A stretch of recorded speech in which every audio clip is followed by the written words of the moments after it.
Hey everyone, what's up? Here with a new video today on advanced processing chains in Logic X. Now before I begin, I want to point out all the plugins I'm going to be going over are used in Logic. They are our onboard, kind of our stock plugins, but for anyone that's a non-Logic user, I'd love for you guys to stick around through this video because you guys simply can apply what I'm doing to your version in your DAW. You know, you have a compressor, you have an expander, overdrive, whatever it may be.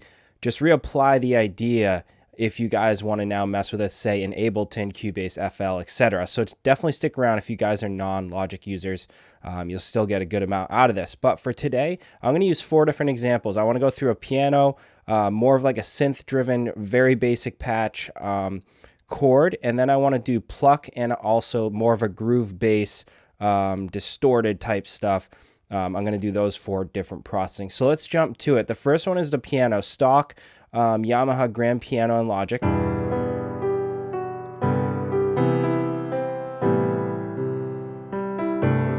Okay, first things first, right off the bat, I always open up the Logic EQ to get things going because in these sampled pianos, there's going to be a lot of low tones that can be heavy, especially if you have the MIDI lower.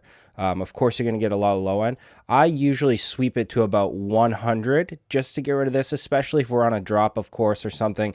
There's a lot of kind of muddy tones, if you ask me, not just talking about Logic's pianos. In general, there's going to be a lot of low tones there. So right away, I need to roll that off. But I'm going to do the opposite here in the high end. I want to really bring out the highs on these pianos and cut pretty hard here around 15 or so. And do more of a harder cut. I don't need much in here. We're not going to hear it. But right here is going to bring up that kind of healthy high end.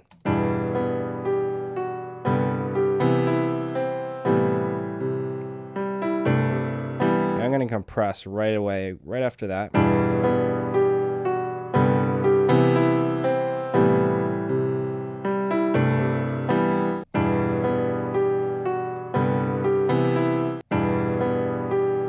I'm doing very light, maybe 2 or 3 dB max. Don't really go too far with that.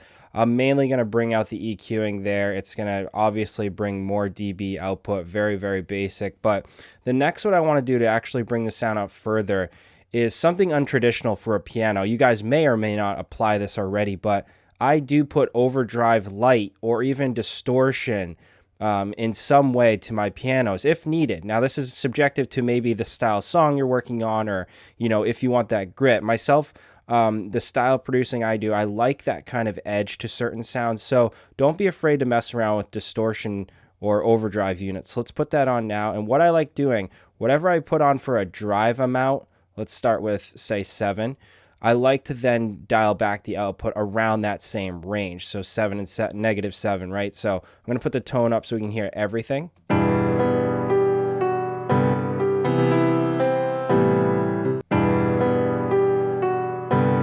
Let's just make sure the compressor's not going too hard here.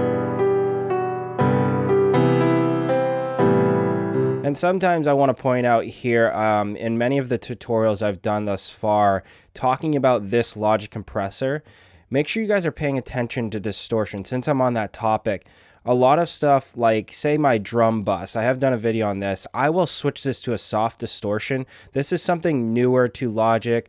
I think back in the earlier versions of Logic, they may have it hidden in the tab down here, I believe, not too long ago. But now they have it on here, and thank God, because you guys can definitely use this. It's going to boost the sound and give it kind of a soft harmonic distortion to the sound.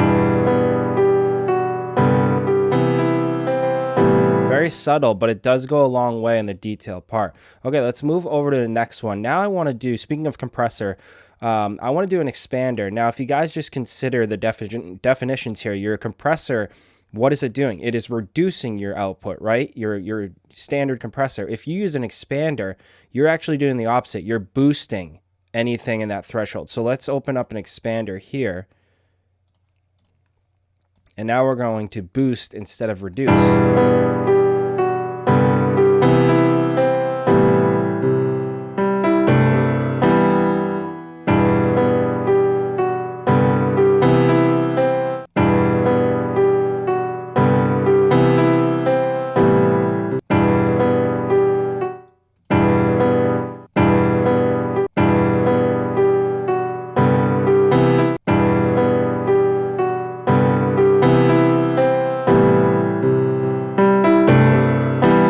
And now we can start turning down. Let's go over here.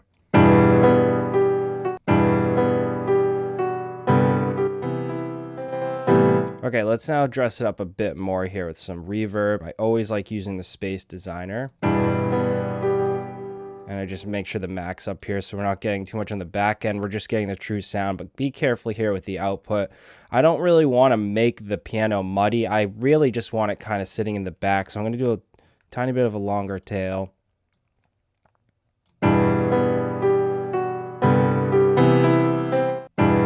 And I'm always going to EQ it. That's the cool thing with this plugin here. We can get rid of all the lows.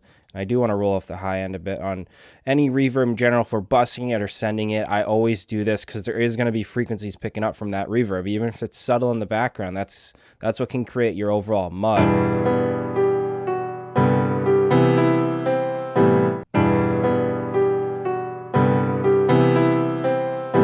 Okay, let's now, since we've put all that on, what I'm going to do is bring down another channel EQ, but now we're going to do the side. So let's just kind of reset this here. Let's go down here to our side mode.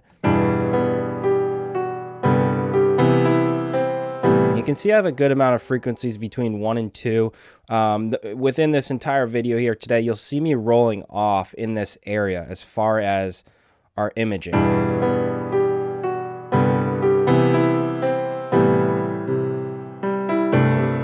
So now once I'm pushing this up, you guys saw in the beginning when I was using this for your main stereo EQ, I was pushing the frequency. Now what I'm doing is, since we have all this, everything that's now here, I can now push that to the side. So I can now kind of exaggerate that reverb.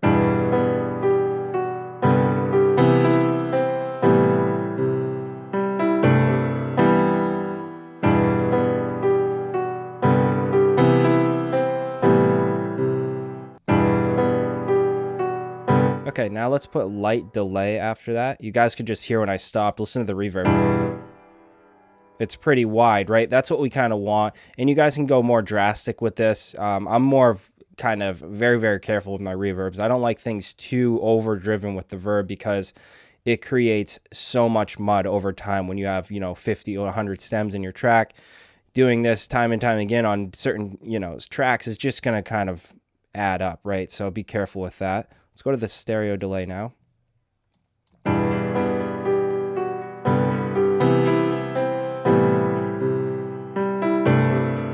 Now I'm very careful with my delay too. I'm going to offset this to about 1/8. Let's both have 1/8 here. Let's cut the lows. We don't need any of that.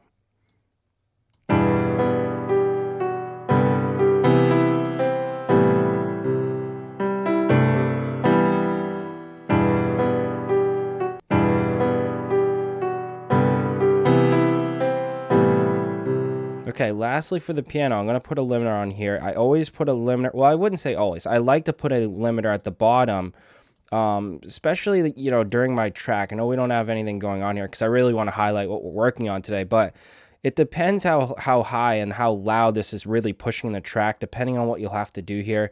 I will have a limiter on there, but sometimes it's just bypassed in case I need to go back to reduce a bit.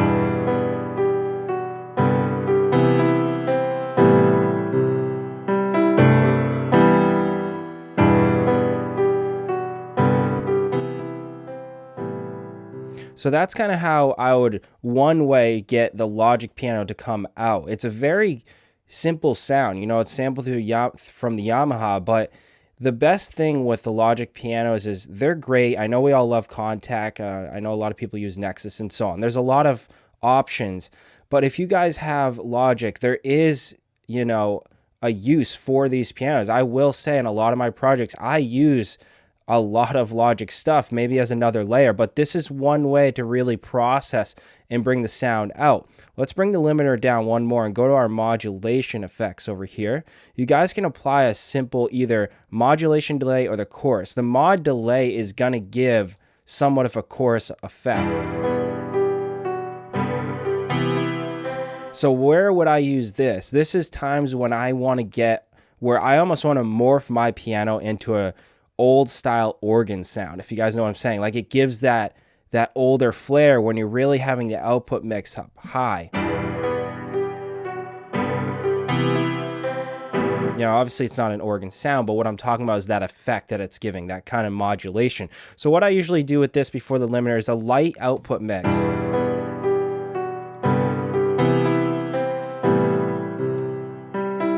Just to give it character. There's nothing out of the, you don't have to do a modulate. The reason why I like putting that on, as I said, is to give character. Any of the sounds I'm doing, any of the processing, the little bits of detail I'm doing is to bring it out of the mix, right? Is to make it kind of pop and have more edge and change it a bit. But you also need to utilize these plugins to build character, to give it that slight difference in that edge.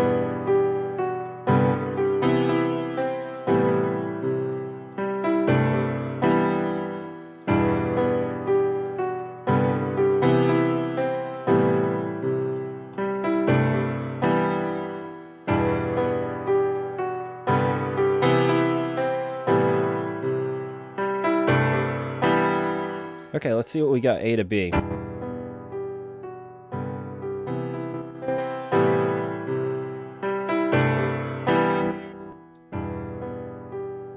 So a pretty big difference there on the piano. I want you guys to realize everything I'm doing is going to be detailed work. I've said it 1,001 times on all my videos, is it comes down to that 1 to 2 or 2 to 5% difference that's really going to separate your track, separate your processing, etc. So that's why I want to really pinpoint the details here today with the piano. So that's bringing out a piano chord, and that's the processing strip with the Yamaha. Let's now jump over to taking a really kind of basic saw synth patch from Serum and processing a chord. Now with the synth patch here we're using in Serum, you guys can see this is literally your stock saw right out of the box. The only thing I'm going to do is open up the unison by 1, just so everything we are applying, I can get a little bit of width. Otherwise, we're going to be pretty straightforward mono. So let's just open this up a touch, just so I can mess around, with the overall width, a bit of stereo imaging and so on. This is what I'll do with the synth patch. So first thing I like to jump into, just like I did with the piano, is I want to get my EQing going first off the bat. So let me just throw the analyzer on. Anyone unaware, this is just going to make it so that the analyzer in the back there is quicker. It's going to be more in a real-time setting.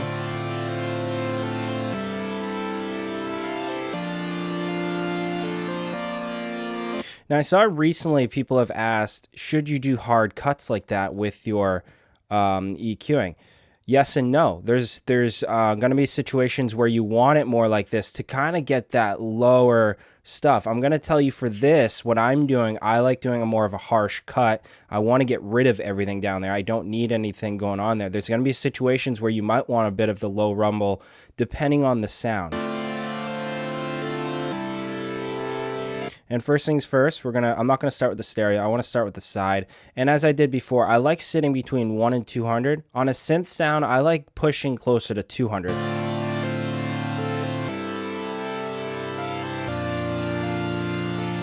You're gonna get a tighter mix sound. I'm telling you guys, really, most of the time you do this mid-side stuff, you're gonna get a tighter mix down in the end because your sounds are cleaning up. You're giving room for those low mono, low frequency elements to really shine and be clean in the mix, especially your kick drum being the most important.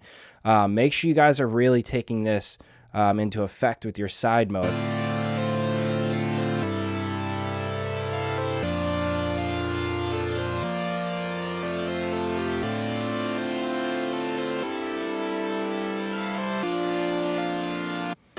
And usually these chords are going to be pretty kind of hot there in the 2 to 5, so be careful with that.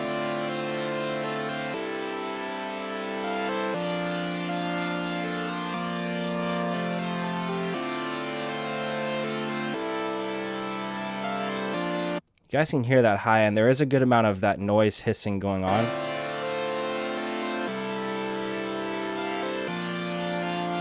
Okay, third, I'm going to do another one here. I'm going to put on the mid, and we're going to push out some warmth in the mid range. So let's just kind of reset this here.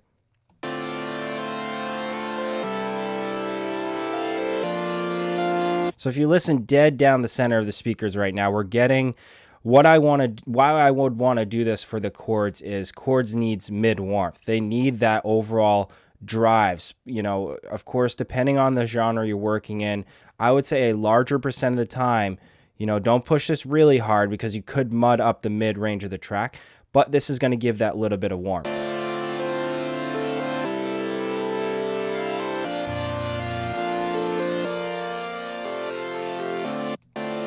Okay, next I actually want to go to our distortion, and we're going to open up the bit crusher. And this is where I want to apply a subtle amount, nothing over the top here, just bringing down the mix. The downsample I usually will sit between 3 and 4, so you guys will hear off the bat a pretty much over the top crunch. So kind of mess with that because there is a thin line with too much bit crushing, but hey, you might bump into a position where you want a lot of crushing going on. So I'm not going to tell you guys not to, do something crazy like that. Absolutely experiment with it. But for this sound, I'm just bringing out the higher frequency of the chord.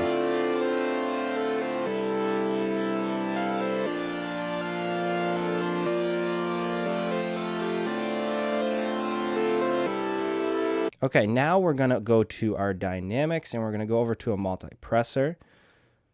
And we're going to dress this up for 2 bands. What I'm going to do, this is actually going to give more warmth to the sound overall. It's going to kind of push it out a bit. So I'm just going to use bands 3 and 4. So let's just chop this down here. And I'll do around 290, that range in here. Let's just do 260, that's fine.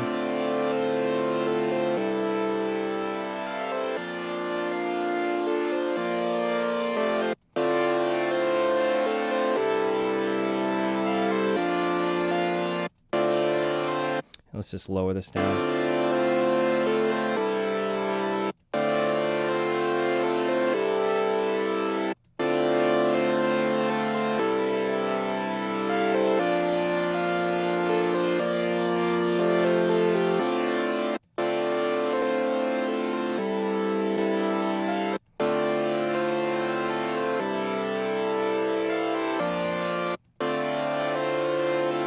So as you guys are users of FabFilter's multiband, that one's a lot more in depth. All I'm doing is just squashing down a little bit in this range. And you guys saw as I EQ'd, there's not a lot of information in that frequency range, right? So this is exactly going back to that 1 to 2% difference. Some of you might be saying, I'm not really hearing a lot of difference. It's because the reason why I'm applying this is because so many years of using the multipressor, I know that when I'm in my mix situation, when everything else is going on, there's going to be a lot of frequencies in this area. So I want my chord to really being quote unquote pressed. I want my chord to being pressed down there to give that kind of body and range for my 2/4 snare, my mid-range bass, etc. There's going to be a good amount of information from this range right here.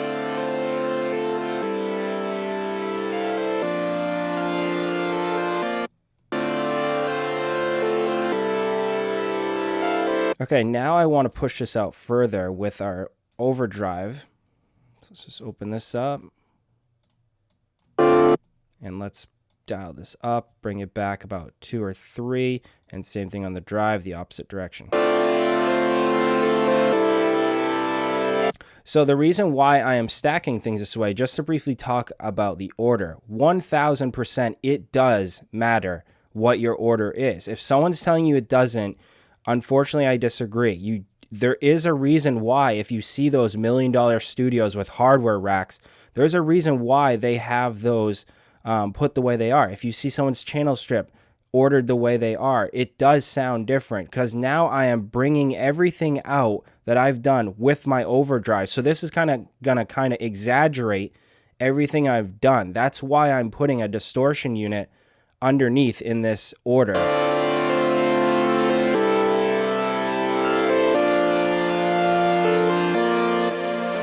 And let me just turn down Serum because we're getting a bit louder.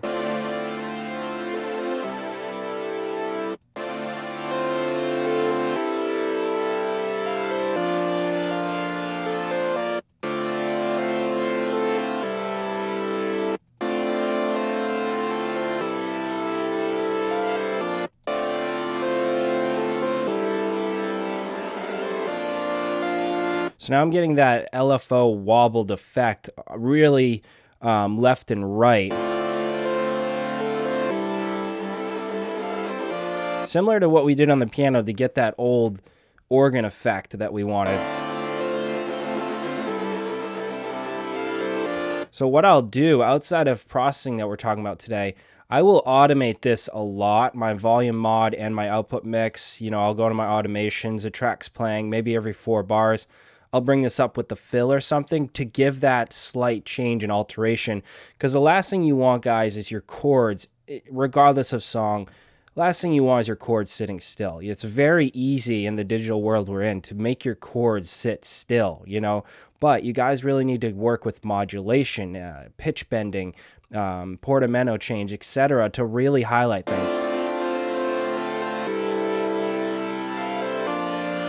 Okay, another really cool plugin here in Logic is called the Scanner Vibrato. This is going to also give, of course, that vibrato effect we're talking about, but it's going to also create movement that I was talking about. In a lot of my tracks and my chords, I hate for them to just sit still. I want to automate as much as I can. I want to give them an organic touch.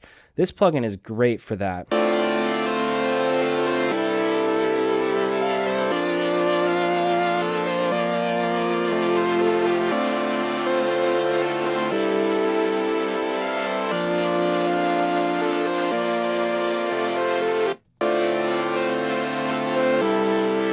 You can hear that slight, almost quarter note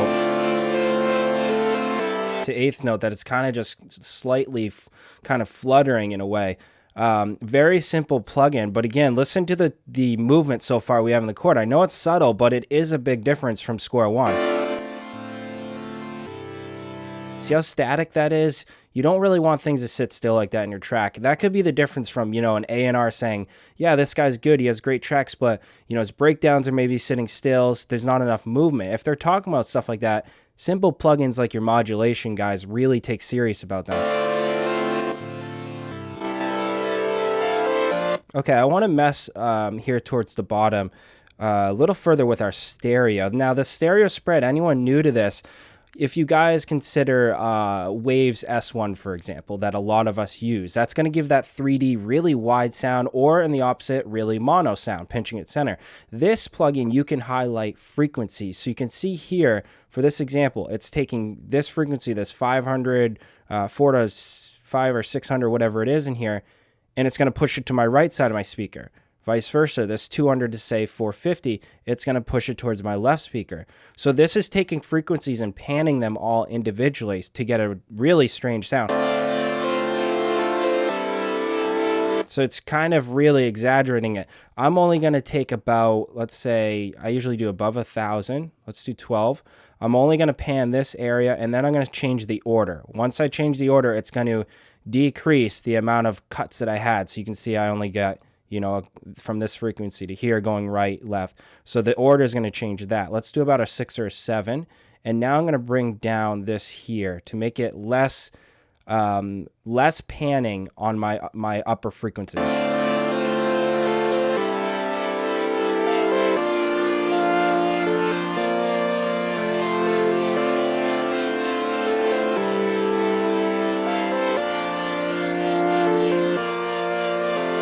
Now, I will say, before I move to the last one, you guys do not always have to use this. If you're new to the stereo spread, by all means, please, after this video, whenever you have time, experiment with this, because I will use the heck out of this plugin. But it is not needed in every circumstance. You don't always need to pan all these frequencies because you can lose the sound. You can create holes right here with this frequency or vice versa. Be very subtle with it.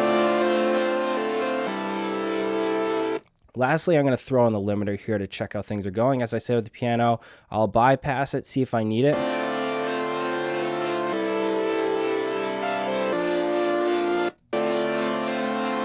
Let's go to precise here. It's going to be much quicker. Okay, let's hear this difference now.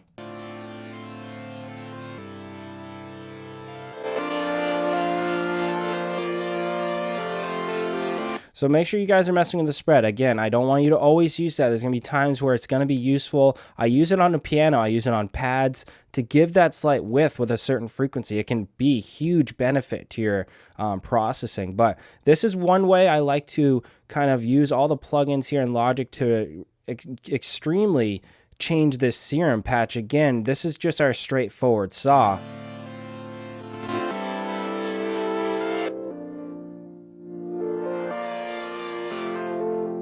So that is it for that one there. That's going to be our synth chord processing. I want to now jump into a bit of more of kind of a plucky, stabby sound. So let's jump to that right now. With our pluck strip, I want to keep things relatively straightforward. The main thing that's going to be here is going to be our reverb and our EQing. And as you guys have seen so far, distortion and bit crushing play a huge role for me with advanced processing. Regardless if I'm using Logic stock plugins or if I'm using third party, I am going to be using a large amount of distortion units. It works perfectly for the genres that I work in, multiple different genres. But let's jump into the pluck strip here. First thing right away, I'm actually going to start with a multi-presser that I've talked about before. And let's just hear the basic pluck.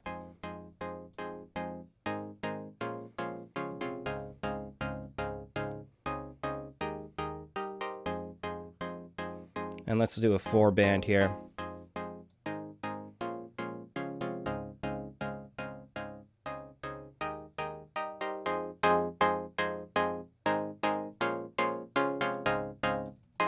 For my pluck sounds, right here is going to be an important frequency range we're going to get to in the EQing in a moment.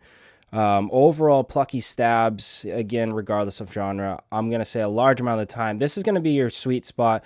They want to be a bit lighter here. You do want pluck warmth in your 200 to 500 range, but be careful with that kind of adding up. If you're layering that up, it can kind of really get out of hand here, or masking is the right word for it. Just be careful with this area.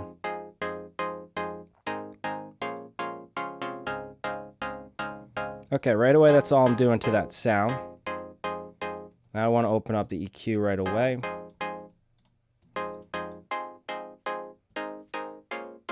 And we'll switch this on our side mode as we've been doing.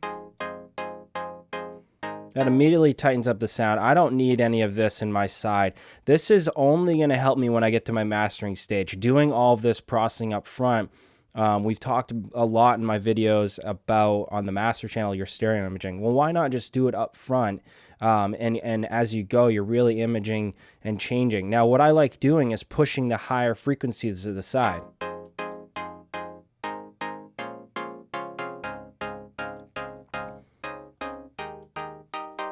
Okay, let's double this down. And now let's go to our stereo function. And I'm going to roll off the high. And now I talked briefly about the 2 to 5 range. This is where I want to warm it up.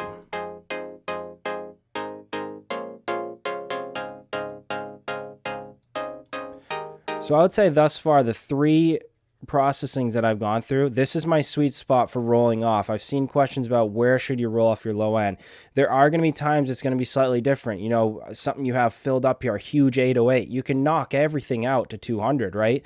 For plucks, maybe like a housey tune, this is going to be my sweet spot, 1 to 2, definitely right in here. And I'll find that perfect spot by going back and forth when I'm in my main mix with everything else going on.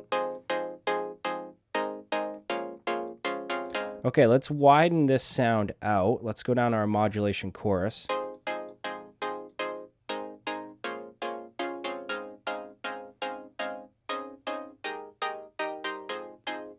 And now we're going to be pushing the reverb out here in a moment.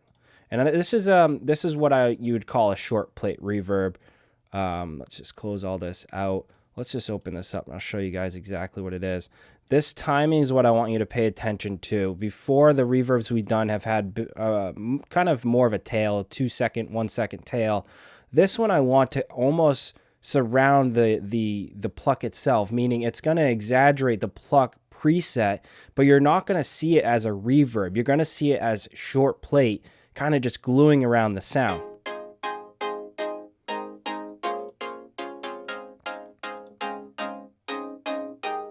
Very simple. So now what I want to do is apply another EQ underneath. And now we can go to our side mode. Now that I have that EQ applied, I want to push that further to the side.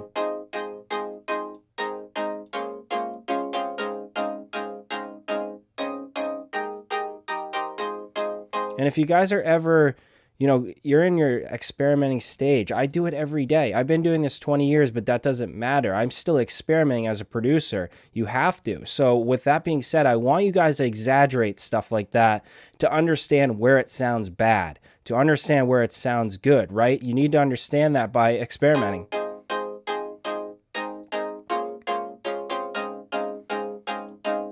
Okay, now double this down right underneath. Oops, let's just put that one back there. And then we have this one. This will be a bit more of a tail. So let's go down to 2. Let's try 4.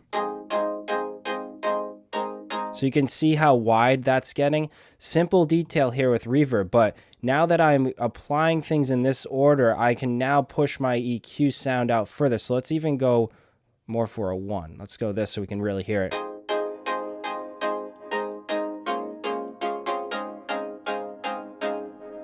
Very subtle, and it's got a pre-delay also. It's coming in a bit later. So be careful with that too. I want to make sure you guys are EQing that off. Let's just put that back here. Make sure that's rolled off. We don't need too much of that frequency, if any.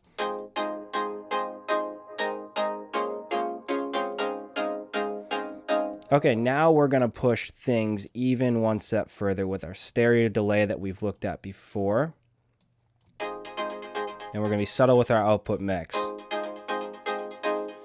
Almost has like an EDX style vibe right off the bat, that deep house kind of pluck, but we want to roll all of this off, of course, 1,000 or so, give or take. And let's offset these 1/4 and 1/8. And then let's even go lower. 3 or 5 is generally a good range. With stereo delay, it's a taste thing, guys. If you really want to exaggerate your delay, by all means, go for it. I'm more of a subtle, as I talked about the reverb, very subtle amount. Now we get to exaggerate that with distortion that we've been talking about throughout this entire video.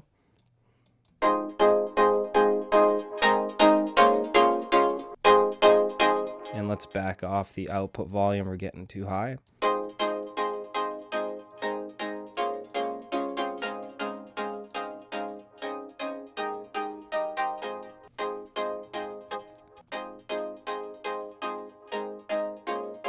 Okay, now I'm thinking we need a filter. Let's mess around with the auto filter here. Let me just make this a little bigger so we can see.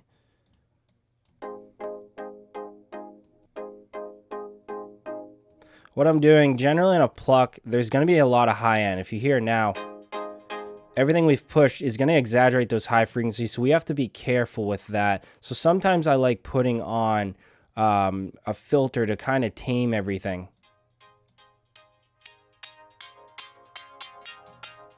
Let me turn the envelope off for the moment.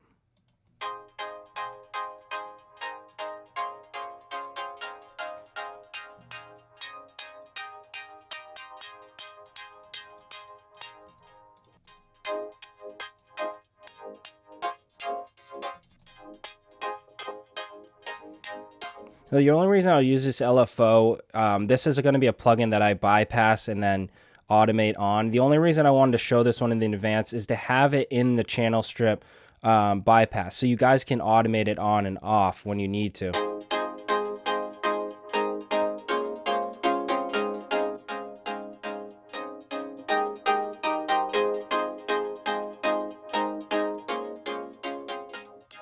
Can hear that slight bit. Now, when we had the dry down, it doesn't sound that great when it's soloed, right, or full on. We mainly want to push the dry signal and have that almost mixed in the back.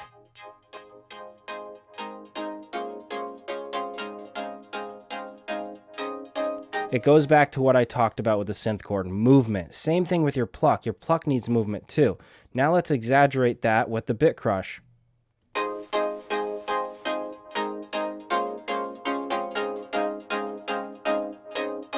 Generally for plucks, 2 to 3 is good, and then just back off the mix.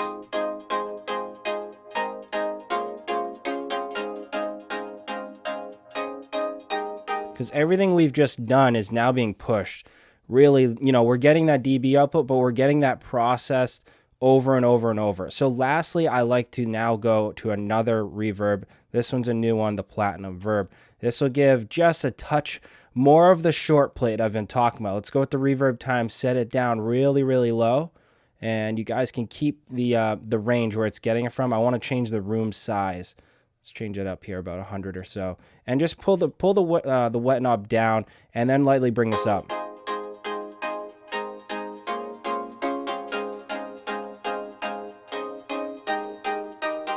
And let's bring the density down. So listen to that light difference of reverb being applied. So we technically have 3 different reverbs. Some of you might be saying, why would you apply that much?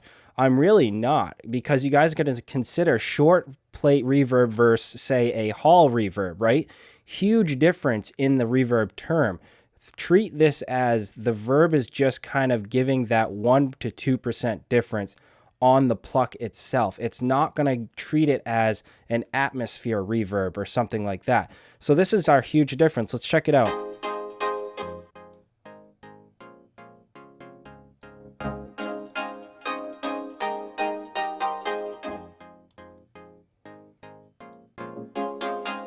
Okay, so that's our pluck strip. Make sure you guys are messing with that. I think that's a really good one so far, because you can now apply the same channel strip to multiple different presets, right? Just experiment with it. Let's jump into our last one here. I want to now alter and process a bass strip, more in the groove house style genre. With our bass patch, I'm going to start with a very simple patch right from Spire's internal set that you start with. Right off the bat, kind of that saw sound. I want to get that fatter bass sound. This example here at the processing is going to be great processing for that kind of mid to high range bass, specifically for those kind of groove house tracks, even any kind of style house track that you want that bass line to really stand out.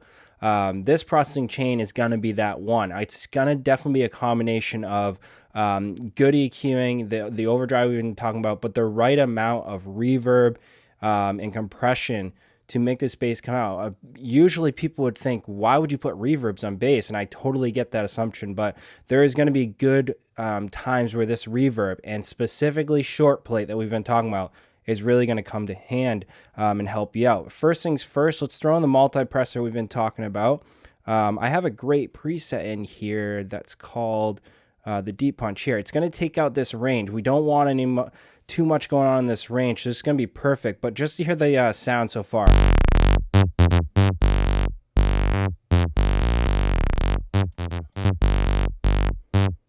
Okay, then right away I'm going to go to my EQing.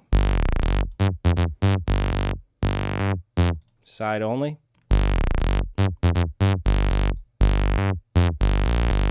And this patch is very center, very dead down the center, but we're going to get to pushing that further as we have with the reverb here in a moment. But I'm just setting things up per usual. Let's now grab another EQ. So you guys will notice I stack a lot of EQs. If we're talking third party, you're going to see a lot of FabFilter Q2 being stacked numerous times because it's doing different jobs. I don't want to do all my mid-side and my stereo traditional EQing in one box. Why do it? If your CPU can handle it, keep stacking things further so you can visually see it, and the processing is going to be much easier for you.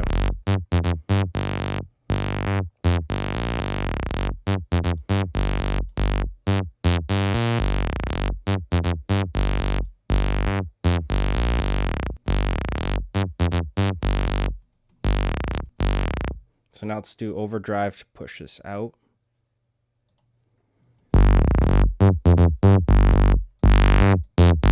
So if you guys consider an artist like Merck and Cremon, if you guys know that name, they're a huge spin-in artists. A lot of their bass lines are going to have this grittiness to them, but they're going to have short plates on them that we've talked about, which I'm going to get in a moment, is what really separates them.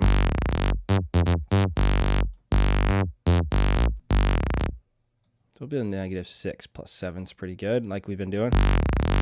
Okay, let's now move down further here to our reverb we've been talking about. I'm going to go back to what we used with the pluck. If you use that short plate idea, that's exactly what you want to use on a bass line. Do not use a hall. I'm not going to say never. Maybe you can automate it or something, but if you're using more of a hall reverb on hitting all of these notes, you're going to get nothing but mud. So you want to really consider a short plate reverb if you're doing a bass line. So listen to that overdrive being really brought out in the mix.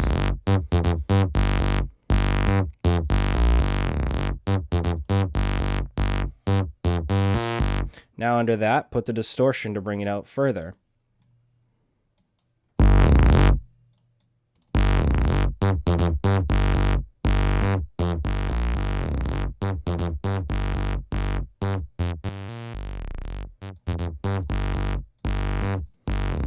And now Bit Crush. You'll notice a lot of the similar plugins I'm using. That's why I wanted to show all these today, the 4 different styles of what you guys can do with similar plugins in here.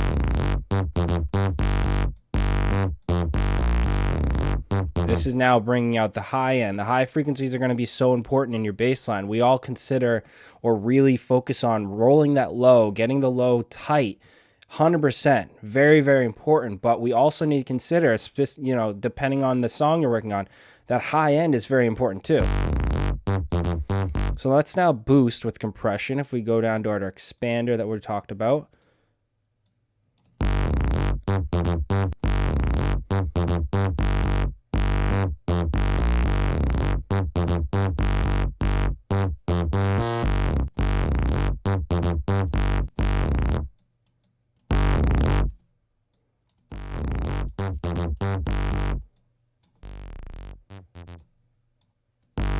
Okay, now the next reverb that we've talked about is continuing to stack another short plate. This platinum is going to be very, very important here to getting that certain sound that we're going for. Again, the reverb time we need to really pay attention to here. Let's bring the density down a bit more this time, and I'll do a high cut around 9 or 10 is always good. And room size, again, I'm going to switch over to about 100 or so. So let's bring this down. I'm usually right around 1 second. That's a good spot to start. It's going to be really sharp reverb, just kind of masking around the sound. A good masking, though.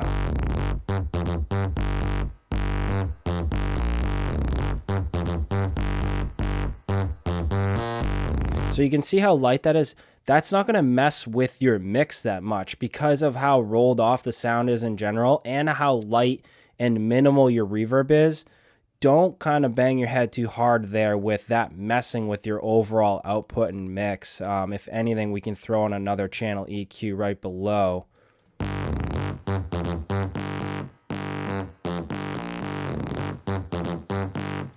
And throw it on side mode. That's just tightening everything up now. So you can see initially how much we had there. We're doing good cuts because we're opening everything up for the rest of our mix. Now, one thing I want to point out before we sign off here, there's a plugin called Sub Bass that actually comes with Logic X. If you guys want to traditionally, looking at our MIDI, throw it this, just, you know, not even have this as a sub bass, just say maybe this is cut off to 500 hertz and you want to, or 300 hertz, you want to have a sub bass channel itself. Traditionally, you would have your notes all like this for your sub bass, all on one channel down here, one key range. Generally, you don't want to have a sub bass doing this because when your sub bass reaches these notes, this area is going to feel very hollow, this area and so on. So traditionally, that's going to be your sub MIDI. But if we wanted to throw a sub just on this to push lower frequencies, they do have that plugin for us here. And you guys can select which frequency you want to boost. Just messing with your wet here.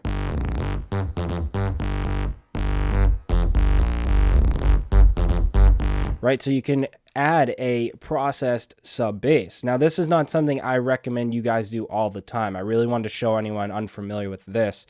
The option is there. 9 out of 10 times, I'm going to duplicate this down.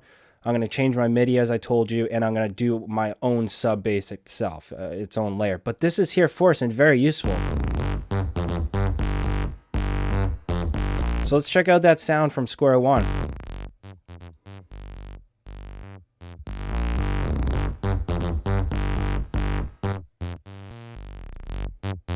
So very basic sound patch, but we took it to another level here with simple stuff. The advanced processing. I want to point out how important that reverb is and the overdrive, and also, guys, the order of all of our plugins here today that we've used.